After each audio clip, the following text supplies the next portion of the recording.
আমাদের সামনে এখন সন্ধ্যা খেপি তত্ত্ব সাজাচ্ছে, তাই দেখাচ্ছে। দেখুন এটা আমি সাজিয়েছি। ওখানে নৌকাটা দেখতে পাচ্ছেন আপনারা, ওটা আমি করেছি। ও মাছটা করছে পুরো ঝাটার বাড়ি। আর এখানে একটা ময়ূর রয়েছে, ওটা ও করেছে। সবগুলো আমি করছি। এটা দেখুন আমার চয়েস, এটা কেনা হয়েছে। কত সুন্দর লাগছে ব্যাগটা, তার সাথে আমার হাতটাও কত সুন্দর লাগছে দেখতে।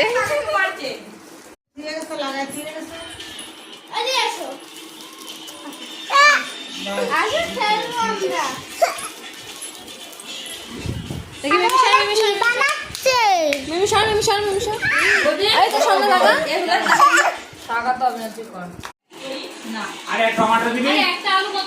টমেটো দেবো, আলু দিলে একটা আলু দিব, আর ক্যাপসিকাম দিব, গাজর দেবো, পটল দেবো, আর বরবটি দরকার নিয়ে আসবো 4-5টা বরবটি দিয়ে দেবো। আরে অত দেয় না, 5খানা 5খানা হয়ে গেছে। ওই তো